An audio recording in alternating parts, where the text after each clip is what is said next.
Bismillahirrahmanirrahim. Assalamualaikum warahmatullahi wabarakatuh. Pak Basarnas,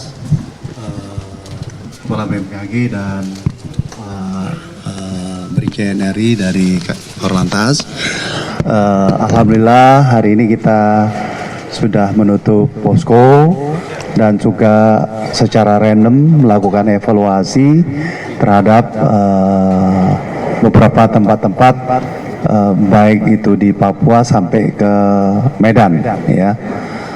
Nah, apa yang kita jumpai, alhamdulillah kita bisa melaksanakan tugas Presiden untuk mendapatkan hasil mudik aman dan berkesan. Nah, oleh karenanya pertama kali saya ucapkan terima kasih kepada stakeholder dan juga banyak lagi stakeholder yang tadi hadir, para dirut BUMN, asosiasi, KL dan sebagainya. Ini luar biasa menunjukkan bahwa semua unsur itu berpartisipasi.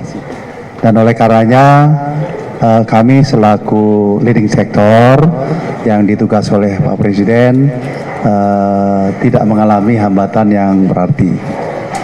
Ada beberapa catatan yang memang kita harus evaluasi agar mudik yang akan datang itu lebih baik. Tentu kita harus mengutamakan safety dan meningkatkan prasarana secara lebih baik ya. Tercatat kalau di prasarana itu Cipali kita usulkan kepada Menteri PUPR untuk menjadi 3 line, karena kalau 3 line mungkin kita bisa kontraflow barangkali tidak one way, atau juga yang dari Cisendau itu bisa masuk ke dalam kegiatan-kegiatan traffic yang ada. Lalu di ASDP kita harapkan menggunakan kapal-kapal yang lebih cepat dan lebih besar sehingga kapasitasnya bertambah ya. Di aviasi tentunya harus ada penambahan kapasitas, juga di kegiatan kereta api potensi prasarana kita masih memungkinkan jumlah kereta itu makin banyak. Nah, kabarnya pertama kali saya berikan ke Pak Eri yang memang day to day melakukan kegiatan, baru nanti Pak Kabasarnas dan BMKG untuk menyatakan. Silakan Pak Eri.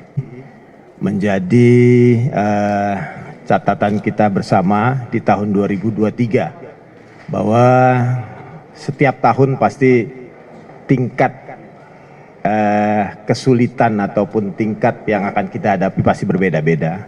Tentunya kami, pemerintah, Pak Menteri, pemerintah semua terus berupaya melaksanakan baik-baiknya. Tentunya dengan persiapan-persiapan sehingga kami semua bisa melewati masa-masa yang katakanlah yang menjadi tingkat kesulitan kita menghadapi Lebaran maupun sebalik. Alhamdulillah, walaupun memang terjadi beberapa hal yang mungkin juga kita bisa sadari bersama ada kekurangan-kekurangan, kita terus mengevaluasi. Hari ini Pak Menteri menutup posko, berarti kita semua tadi sudah mengevaluasi kekurangan-kekurangan yang kita hadapi di tahun ini. Tentunya di hadapan ke tahun depan kita akan coba terus menyempurnakan. Seperti Pak Menteri tadi, infrastruktur, terus juga kesiapan lapangan, seperti Cipali yang masih 2 lajur, mungkin nanti akan diupayakan ditambah sehingga itu tidak menjadi beban lagi di tahun depan ya. Dia bisa dengan kontraflow aja di jalan tol. Tentu juga jalan-jalan lain, arteri lainnya mungkin nanti juga akan pasti disempurnakan oleh pemerintah, rekan-rekan PUPR. Kita berharap semua kerjasama yang sudah dilaksanakan oleh masyarakat para pemudik ini, kami mengucapkan appreciate, terima kasih banyak. Mudah-mudahan ini menjadikan kita bersama kesadaran dan keselamatan nasional yang kita harapkan bersama, ya rekan-rekan.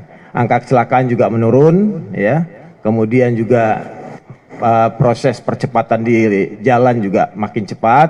Alhamdulillah, tapi semua itu berkat kerjasama kita bersama.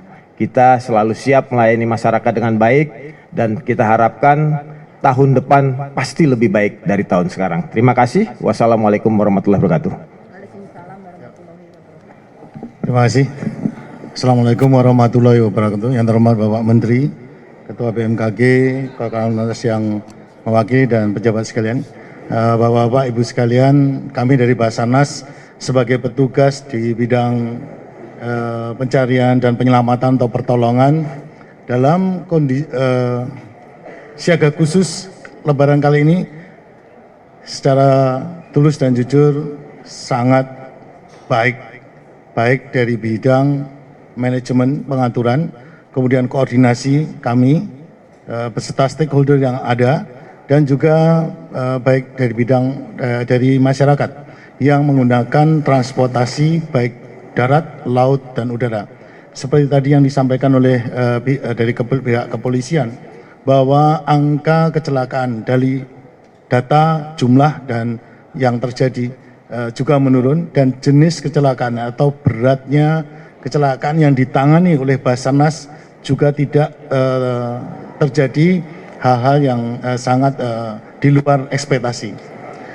Ada catatan dari Basarnas, yaitu ini adalah masalah kesan di dalam pelaksanaan mudik Lebaran ini, ketika dalam proses rentang waktu para pemudik yang melaksanakan rekreasi khususnya di daerah pantai itu perlu penanganan khusus, dan menghimbau kemudian ke tahun depan mudah-mudahan pihak pemerintah daerah juga ikut serta lebih aktif dalam pencegahan.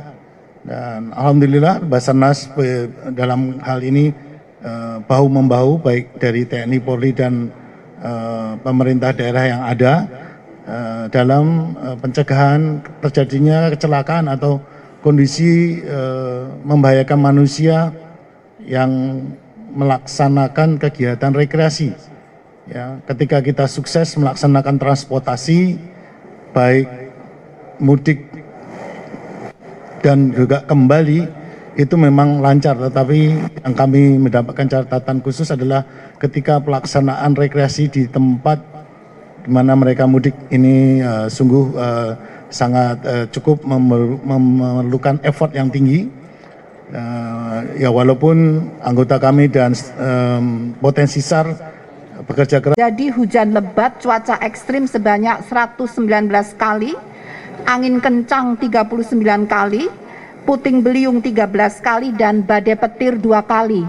Namun alhamdulillah koordinasi informasi dari BMKG yang disampaikan sehari sebelumnya, diulang 6 jam sebelumnya, dan diulang setiap 30 menit untuk penerbangan, nampaknya alhamdulillah, terima kasih Airnav dan juga pengelola bandara.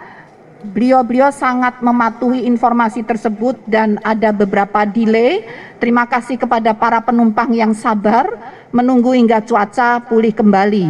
Demikian juga untuk penyeberangan, terjadi beberapa kali angin kencang, arus cepat, kuat.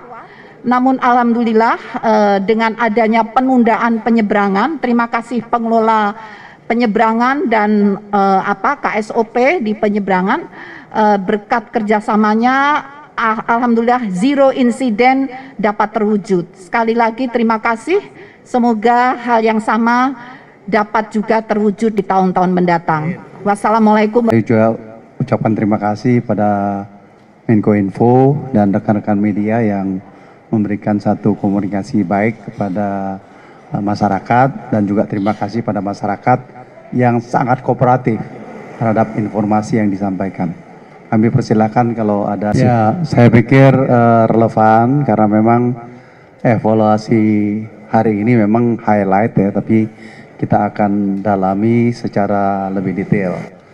Kalau idealnya Cipali dari kilometer 72 sampai Kalingkangkung itu 3 jalur atau 4 jalur bahkan, sehingga kita tidak merubah satu pergerakan-pergerakan yang kita haruskan menjadi one way, tetapi minimal kita tahu kita punya Cisendawu yang baru, ya. Cisendawu itu jumlah pergerakannya banyak itu, minimal beberapa kilo dimasuk Cipali ke arah Kali Kangkung maupun ke arah Jakarta itu ada 3 jalur untuk menampung volume tidak tersendat. Tetapi yang berwenang untuk memutuskan ini adalah Kementerian PUPR, tapi saya sudah bicara dengan Pak Menteri PU, minimal berapa kilometer pada saat Cisendawu dioperasikan itu sudah jalan. Jadi itu hanya untuk Cisendawu, tapi kalau idealnya nanti mungkin Pak Heri bisa menceritakan kalau 3 jalur atau 4 jalur kita tidak perlu ribut tentang one way, jadi kita bisa lakukan paling banter kontraflow. Nanti Pak Heri silahkan melakukan satu penjelasan. Lalu berkaitan dengan evaluasi di Cipali mengenai rest area, ini masih belum memuaskan. Jadi berkaitan dengan besaran, teknik koordinasi, jalan dan sebagainya, ya, banyaknya rest area belum terpenuhi dengan baik, ya. Khusus untuk kebakaran, kami sudah mengirimkan surat kepada yang bersangkutan dan diketahui oleh Menteri PUPR agar dilaksanakan suatu penyelesaian. Dari data yang kita peroleh memang ada satu effort yang lebih yang harus dilakukan atas kebakaran itu. Terima kasih. Saksikan informasi aktual tajam terpercaya di channel YouTube Liputan 6. Jangan lupa subscribe, like, komen, dan juga share.